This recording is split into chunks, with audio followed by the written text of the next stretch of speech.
तो इमरान जी और जो भी यहाँ पे साथी मौजूद है, आप थोड़ा बहुत हमें बता सकते हैं कि अभी यूपी इलेक्शन का माहौल है यूपी में, और सभी बोलते हैं कि ये सेमीफाइनल्स है, जो मेन सेंटर के इलेक्शंस होने वाले हैं थोड़े ही साल में, ये सेमीफाइनल है क्योंकि यूपी में जो सत्ता बनता है वो अल्टीमेटली वो सेंट्रल गवर्नमेंट फॉर्म करने में कोई ना कोई इफेक्ट तो होगा ही। तो इस माहौल में आप लोग किसको सपोर्ट कर रहे हैं और क्यों कर रहे हैं? बेसिकली हम लोग ज़्यादातर माइनॉरिटीज़ अभी तक पहले कांग्रेस के फेवर में रहा। विगत इतने 50-60 सालों में कांग्रेस ने मुसलमानों के साथ धोखा किया। उनको देखने के बाद फिर यहाँ का अल्पसंख्यक समाज समाजवादी पार्टी की तरफ थोड़ा रुखा। यहाँ हमको सुरक्षा मिलेगी, रोज़गार मिलेगा नौजवानों को, और मुसलमानों के लीडर के रूप में माननीय मुलायम सिंह सामने आए।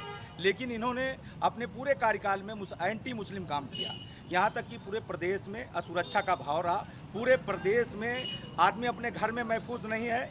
यहाँ तक कि खाने पीने की चीज़ों पर उन पर देखा जा रहा है। वो यहाँ तक कि अभी विगत थोड़े कुछ दिनों पहले अखलाक की उनके घर में खाने को लेकर के, कोई अपने घर में क्या खाना खाता उस मामले को लेकर के इन्होंने एक माहौल बनाया और उसके बाद उसकी निर्मम हत्या कर दी। तो और इसी समाजवादी पार्टी के कार्यकाल में और रहा मुसलमानों के लिए अक़लियतों की बात करते हैं और जितना एंटी काम होता है, जैसे उर्दू के लेकर इन्होंने सबसे बुरा काम किया।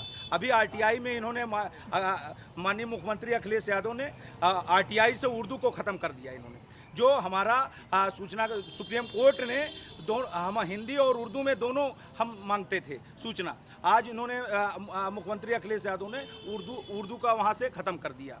और इसके पहले PCSJ में हमारा एक पेपर होता था जिसके माध्यम से मुस्लिम बच्चे एक पेपर होता था, उसके जुडिशरी में जाते थे। उस एक पेपर को इन्होंने ख़त्म कर दिया। इस तरीके से हमारी नौजवान पीढ़ी असुरक्षा महसूस, रोज़गार से काटा जा रहा है, नौकरियों में नहीं है, शासन प्रशासन से दूर कर दिया गया और इनको ज़्यादातर इसी स्थिति में आ गई कि हमारा ग्राफ इतना ज़्यादा घट गया कि अगर आप यहाँ से लेकर के पूरे लखनऊ में भ्रमण करिए तो पंचर की दुकानों पर, ठेलों पर सिर्फ अल्पसंख्यक समाज के लोग आ रहे हैं। दलितों से बदतर उत्तर प्रदेश का हाल हो गया है और प्रदेशों से ज़्यादा उत्तर प्रदेश का हाल हो गया और अक़लियतों की बार सारी पार्टियां आती हैं। इसलिए अभी तक बहुजन समाज पार्टी की तरफ आपकी पूरे उत्तर प्रदेश के लोगों का, ये अल्पसंख्यकों का मामला है कि एक बार बहुजन समाज पार्टी को पूरी भरपूर ताकत दे करके देखा जाए ये अक़लियतों के साथ क्या किया। सबके साथ किया, सबके साथ पूरा साथ दिया। अभी तक बहुजन समाज पार्टी के साथ मुसलमान खुल के नहीं आया। ये पहला चुनाव ऐसा है जिसमें अल्पसंख्यक पूरी ताकत से बहुजन समाज पार्टी के साथ आ गया। तमाम उलमा हजरात हमारे, उनके बयानात आए, जगह जगह मदरसों में काम हो रहे हैं। हम लोगों ने तमाम बुकें, किताबें छपवा दी हैं। इनके कारनामे 50-60 साल के कांग्रेस के कारनामे, समाजवादी पार्टी के कारनामे, सारा पूरा डाटा लोगों तक पहुंचाया। चूँकि मुसलमान पढ़ा लिखा अल्पसंख्यक समाज यहाँ बहुत शिक्षा का अभाव होने के नाते वो अपनी लड़ाई अपने दुश्मन को नहीं पहचान पा रहा है। चूँकि नौजवान पीढ़ी पढ़ी लिखी थोड़ा ग्राफ बढ़ा है, इसलिए वो हमारे साथ क्या अत्याचार हो रहा है उसको हम अब देख रहे हैं। हमारे साथ क्या जुल्म हो रहा है, वो पढ़ाई से लेकर अभी PCS एक जाति विशेष की पार्टी हो गई। समाजवादी पार्टी अभी 86 SDM के वो अभी सिलेक्शन हुए जिसमें 56 यादव को सेलेक्ट किया गया। 56 यादव सेलेक्ट किया गया। मुख्यमंत्री आवास में, कैबिनेट में जितने कर्मचारी हैं सब यादव हैं। कहीं मुसलमानों का कहीं नुमाइंदगी नहीं है। इसलिए असुरक्षा का सबसे ज़्यादा यहाँ लॉ एंड ऑर्डर एकदम ध्वस्त हो चुका है। आदमी राह चलना मुश्किल हो गया है। ज़मीनें कब्जा की जा रही हैं। घरों में कोई किराएदार आ रहा है तो खाली नहीं किया रहा। इनके गंडे कोई मुकदमा लिखा नहीं जा रहा है। यहाँ पर आम जनता भी पीड़ित है, खासतौर से अल्पसंख्यक तो बहुत ही पीड़ित है। इसलिए इस सरकार को इस बार हमेशा के लिए भूल करके एक बार यहाँ के अल्पसंख्यकों को, खासतौर से मेरा अपना निजी मामला है, मैं जितनी ताकत लगा रहा हूँ समाजवादी पार्टी को इस प्रदेश से मगर एक बार बहुजन समाज पार्टी के साथ हम लोग पूरा इस बार सपोर्ट कर रहे हैं। जैसा कि कल हम लोग ठाकुरगंज गए थे, बरोरा एक जगह पड़ती है, मुस्लिम बाहुल क्षेत्र है वो भी, तो वहाँ के लोगों से बात हुई, काफ़ी ज़मीनी रूप से लोग जुड़े हुए थे। वहाँ के लोग बता रहे थे कि हम सपा का समर्थन करते हैं, तो क्या आप इसके बारे में कुछ कहना चाहेंगे? ऐसे सिचुएशन होने के बावजूद कि इतने सारे राइट्स हुए हैं, 900 ऑलमोस्ट राइट्स हुए हैं यूपी में, इसके बावजूद यहाँ के मुसलमान बोल रहे हैं कि थोड़े बहुत, आप नहीं, थोड़े बहुत बोल रहे हैं कि दो बुरे ऑप्शन है हमारे सामने, एक है सपा कांग्रेस, एक है BSP। हम ये दो ऑप्शन से सपा कांग्रेस को चुनेंगे क्योंकि ये कम्युनल फोर्सेस को बाहर डालेंगे। और बोल रहे हैं कि ये बेहतर ऑप्शन है। इसके बारे में आप क्या बोल रहे हैं? हाँ, इसके बारे में हम बताएंगे। दरअसल ऐसा है ना कि जब जब उत्तर प्रदेश में समाजवादी पार्टी की सरकार बनती है तब तब दिल्ली में भारतीय जनता पार्टी की सरकार बनती है। जब बहुजन समाज पार्टी की सरकार उत्तर प्रदेश में होती है, बहन मायावती जी मुख्यमंत्री उत्तर प्रदेश में होती हैं, तो देश के अंदर जो है भारतीय जनता पार्टी कमज़ोर होती है। उसका जो है उसके कोई बड़े से बड़ा नेता सांप्रदायिक भाषण नहीं देता है। जैसे पीलीभीत के अंदर अरुण, वो जो मेनका गांधी के जो बेटे हैं वरुण गांधी ने अल्पसंख्यक के खिलाफ उन्होंने अपशब्दों का प्रयोग किया। बहन मायावती जी की उत्तर प्रदेश में सरकार थी, उन्होंने तत्काल उनको जो है जेल में डालने का काम किया।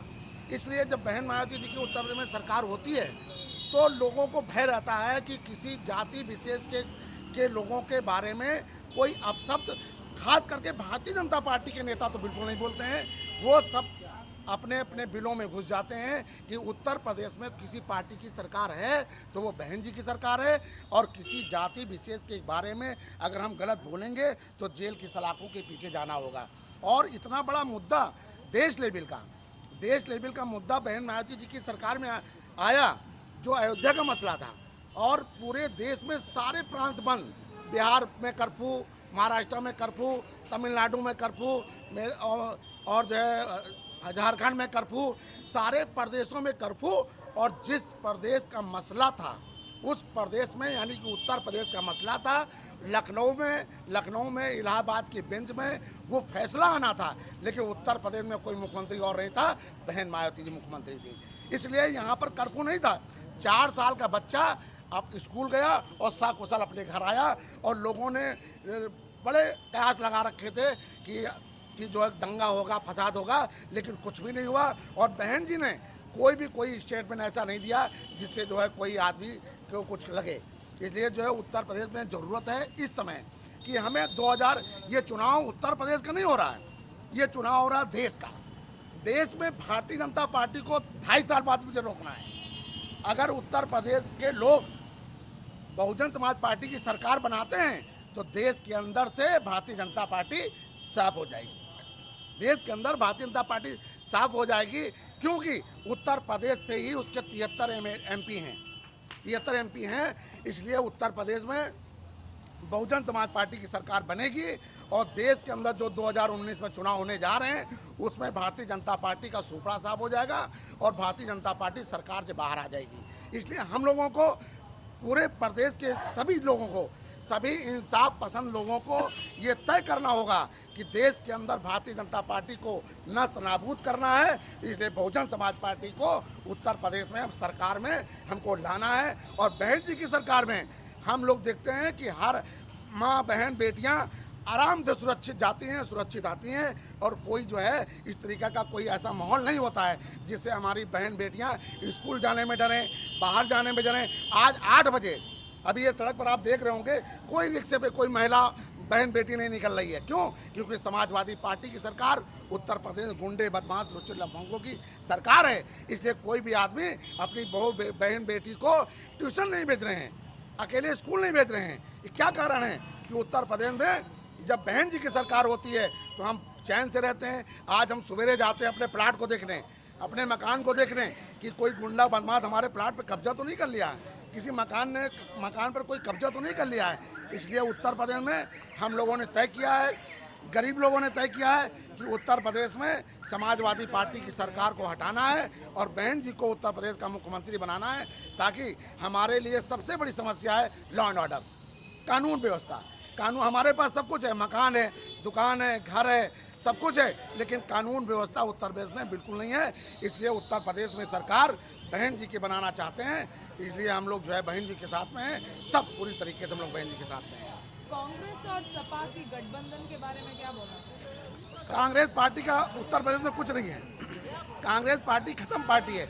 इस देश के अंदर जो भी पार्टी मुस्लिम समाज के साथ, दलित समाज के साथ, पिछड़े वर्ग के साथ और जो है सवर्णों के साथ, यानी कि सभी धर्म जाति के लोगों के साथ में जो पार्टी दादागिरी करेगी, उस दादागिरी करने वाली पार्टी को उत्तर प्रदेश से साफ कर दिया जाएगा।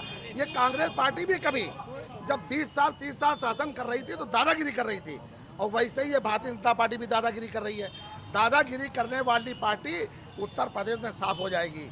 इसलिए उत्तर प्रदेश में कांग्रेस पार्टी का कुछ है नहीं, समाजवादी पार्टी का सब खत्म हो गया है। वो भी बेचारे मारे मारे घूम रहे हैं, मारे मारे कांग्रेस पार्टी का भी नेता मारे मारे घूम रहा, समाजवादी पार्टी का भी नेता मारे मारे घूम रहा। उन लोगों के पास उसका कुछ जन समर्थन प्राप्त नहीं हो रहा है। उनके घर में उनके चाचा हैं, उनके लोग हैं जो गलत फहमी के शिकार हैं, तमाम तरीके की गलत अल्फाजों का प्रयोग किया उत्तर प्रदेश में। और 2 साल लगभग 2 महीना 3 महीना लगभग इन लोगों ने अपने घर में ड्रामा किया, और वो ड्रामा जब सामने जनता के सामने आया तो इन लोगों ने कहा कि अब सरकार नहीं बनेगी। ये लोग दोनों, कांग्रेस पार्टी का भी उत्तर प्रदेश में कुछ नहीं है, समाजवादी पार्टी का भी कुछ नहीं है। ठीक है। और भी हम मुसलमान कार्यकर्ताओं से 2-3 दिन से मिल रहे हैं जो बोल रहे हैं कि अगर बसपा और MIM की गठबंधन होता तो शायद ज़रूर BSP जीतता। नहीं, हमारे पास जो है वो वोट है, दूसरी पार्टियों के पास वोट नहीं है। हमारे पास बहुत वोट है। हमारे पास में हमारे अल्पसंख्यक भाई हमारे साथ, हमारे पास सभी जात धर्म के लोग हैं। ब्राह्मण समाज के लोग भी बसपा को वोट दे रहे हैं, क्षत्रिय समाज के लोग भी बसपा को वोट दे रहे हैं, और BSP ने जो टिकट दिए हैं वो इतने पर्याप्त मात्रा में दिए हैं कि सभी जात धर्म के लोगों का बराबर प्रतिनिधित्व BSP में मिला है। MIM के बारे में क्या बोलना? MIM के बारे में हम बता रहे हैं। MIM के बारे में हम ये बोलना चाहेंगे कि MIM बहुत अच्छी पार्टी है, खास करके अल्पसंख्यकों के लिए, लेकिन अभी उसका पहला चुनाव है, उसका कोई संगठन नहीं था। अगर हम लोग MIM के साथ जुड़ जाएंगे तो हमारा वोट बिखर जाएगा, तो इससे BJP के सत्ता में आने के चांस बन सकते हैं। और MIM के जो राष्ट्रीय अध्यक्ष हैं बैरिस्टर असदुद्दीन ओवैसी जी, उन्होंने एक बहुत अच्छा मैसेज दिया है कि हम पूरे यूपी में ना लड़ करके 35 या 36 सीटों में से चुनाव लड़ रहे हैं जहाँ पे वो मजबूत हैं, जहाँ पे वो लड़ाई में है, फर्स्ट सेकंड या थर्ड की पोजीशन में है, मतलब है कि जहाँ पे वो जीत भी सकते हैं या किसी न किसी पोजीशन पे रहेंगे। और MIM से गठबंधन ना होने के जहाँ तक सवाल है, BSP ने आज तक कभी एक बार गठबंधन किया था, जिसके सिले में बहन मायावती को गेस्ट हाउस वाला कांड मिला था तोहफे में। एक बेटी की इज्जत दांव पे लगी थी, उस इज्जत की दांव लगने पर आज उसने यहाँ तक सफ़र किया कि 4 बार मुख्यमंत्री बनी और 5वीं बार की प्रबल दावेदार है। एक बार उसने धोखा खाया। और बसपा एक ऐसी पार्टी है जो सत्ता के लिए राजनीति नहीं करती है, वो अपने सिद्धांतों पर राजनीति करती है, इसलिए उसने MIM से गठबंधन नहीं किया। लेकिन ओवैसी साहब ने एक परोक्ष रूप से उन्होंने एक मैसेज दे दिया है कि हम बसपा के साथ हैं। जब हमारे हज़रत मौलाना सलमान साहब ने ये फैसला किया कि हम मुसलमानों से अपील करते हैं, खास करके सेकुलर लोगों से, मुसलमानों से ही नहीं सेकुलर लोगों से, कि इस बार वो बसपा को जिताएं, बसपा जीतेगी तो कानून व्यवस्था सही होगी। तो बैरिस्टर असदुद्दीन ओवैसी मौलाना सलमान साहब से उनके घर पे जाके मिले, दुबग्गे पे 2 घंटा रहे, और उन्होंने ये कहा कि मौलाना साहब, हमारे सामने मजबूरी है कि हमारे कार्यकर्ताओं ने, पहला चुनाव था, बहुत मेहनत की, संगठन खड़ा किया, और उन लोगों ने हमसे कहा था कि हम चुनाव लड़ेंगे, गठबंधन हो या ना हो, तो उतनी सीटों पे हमें लड़ाना मजबूरी है, बाकी हम बसपा का समर्थन कर रहे हैं और पूरे प्रदेश में चुनाव नहीं लड़ाएंगे। तो आपके हिसाब से मार्च का जो रिजल्ट होगा वो क्या होगा? मेरे हिसाब से मार्च का जो रिजल्ट होगा, होली और चुनाव का जश्न, ये बसपा के कार्यकर्ता और बहुजन समाज पार्टी की सरकार बनेगी। बहुजन समाज के लोग इस बार दोनों एक साथ बनाएंगे और सरकार हिंदुस्तान जो के आएगी इतिहास की फुल बहुमत से सरकार आएगी। और बहुजन समाज पार्टी की जो आंधी पश्चिम से शुरू हुई है, वो अवध होते हुए पूर्वांचल तक पहुंच चुकी है। जो खाई थी, जो माननीय मुलायम सिंह यादव जी ने 2-3 स्टेटमेंट दिए, एक पिता होने का उनका दर्द था, और नेताजी का हम लोगों ने बहुत सम्मान किया। उन्होंने एक एहसान किया था सन 92 में, उसका एहसान हम लोगों ने 4 बार नहीं 5 बार चुकाया। उनको मुख्यमंत्री बनाया, उनके बेटे को मुख्यमंत्री बनाया। आज उनके परिवार के 23 मेंबर पार्लियामेंट, मतलब सदन में कहीं ना कहीं सदस्य हैं। ये देन है मुसलमानों की कि 5% यादव, ठीक, 22% मुसलमानों के वोट से आज राज कर रहा है, ठीक। लेकिन उन्होंने हमें क्या दिया? दादरी दिया, मुजफ्फरनगर दिया, सहारनपुर दिया, फैजाबाद दिया, जियाउल हक का हत्याकांड दिया, तंजील अहमद की हत्या हुई, मुख्तार अहमद इंस्पेक्टर की हत्या हुई, ये सब हमें मिला है। और उसके बाद में जब एक DGP मुस्लिम बनाया जाता है जावेद अहमद, या सचिव बनाए जाते हैं जावेद उस्मानी साहब, तो माननीय अखिलेश यादव जी 15 दिन तक अपने पिता से बात नहीं करते हैं। क्या आप ये कह सकते हैं कि एक पिता अपने बेटे के बारे में, जिसने खून पसीने से सींची हुई पार्टी को उनके हाथों पे जाते हुए देखा, ज़बरदस्ती छीन लिया उन्होंने और मुख्यमंत्री बनाया अपने भाई का विरोध करके। जिस भाई ने अपनी पूरी ज़िंदगी भाई के लिए जान पे लगा दी, उस बेटे ने उनसे राष्ट्रीय अध्यक्षी छीन ली, साइकिल छीन ली, और उसके बाद में जिस कौम ने उनको ऊंचाइयों तक पहुंचाया था, उस कौम पे सबसे ज़्यादा जुल्म किया अखिलेश यादव जी ने। तब ये दर्द छलका उनका, मुलायम सिंह का, कि उन्होंने ये कहा कि जब मैंने जावेद अहमद को डीजीपी बनवाया तो 15 दिन मुझसे अखिलेश ने बात नहीं की। और क्या ये अखिलेश सच्चाई के बारे नहीं में है? मुस्लिम विरोधी करार और दिया। एक करार पिता दिया, ने, इसमें सच्चाई है। माननीय मुलायम सिंह जी ने अपने बेटे को ही कहा ये मुस्लिम विरोधी है। वो क्योंकि खुद को वो हिंदू लीडर मानते हिंदू जी, लीडर खुद कम्युनल, लीडर मानते, वो जी, बैकवर्ड वो वोट को कम्युनल रोकना चाहते हैं। और बैकवर्ड वोट पूरा बहुजन समाज पार्टी के सपोर्ट में है इस बार। बैकवर्ड और मुसलमान और दलित एक हो गए, सारे समाज के लोग आ गए, क्योंकि सबसे बड़ी यहाँ की समस्या है लॉ एंड ऑर्डर की। और लॉ एंड ऑर्डर के लिए सारे सेकुलर फोर्सेस, सारे यहाँ की जनता, सारे लोग ये बहुजन समाज पार्टी के लिए हैं। लॉ एंड ऑर्डर पर पहला हमारा मुद्दा है। हम लोग बहुजन समाज पार्टी के साथ इसलिए हैं कि लॉ एंड ऑर्डर पहले हमारे उत्तर प्रदेश का ठीक हो। ठीक है, फाइनली कुछ फाइनली सवाल जो पूछना था मैंने पूछा है, लेकिन यही पूछ रही थी कि मार्च में क्या रिजल्ट होगा आपके हिसाब से? कि देश प्रदेश के हालात जो है बहुत ख़राब है, हर आदमी जानता है। और सबसे बड़ा जो इशू इस वक्त है जान माल की हिफाजत। कौन क्या खा रहा है, कौन क्या कर रहा है, इससे तो मेरे ख्याल से सरकार को मतलब नहीं होना चाहिए। सबसे बड़ा जो इशू होता है वो विकास का। और आज मैं समझता हूँ कि कोई भी पार्टी विकास को इशू नहीं बना रही है, धर्म, जात पात, नफ़रत, इसी को इशू बना के काम कर रही है। तो यूपी के जो हालात है इस वक्त, आम आदमी तो यही सोच रहा है कि हमारी जान माल महफूज रहे। खा कमा तो हर जगह आदमी सकता है, कुछ कहीं से भी आदमी देश छोड़ के, प्रदेश छोड़ के बाहर जाके कमा लेता है। लेकिन जो लॉ एंड ऑर्डर की हालत है किसी से ढकी छुपी नहीं है। और इन सब इशू को लेके लग रहा है कि सरकार तो चली जाएगी और बसपा ही की सरकार लग रहा है बनेगी। और आप भी चाहते हैं कि बसपा की सरकार? जी जी बिल्कुल, हम तो ये चाहते हैं कि बसपा की सरकार बने और लॉ एंड ऑर्डर मेंटेन रहे, हर आदमी की जान माल महफूज रहे, नफ़रत की राजनीति ना हो, हर आदमी भाईचारा जो है वो बना रहे।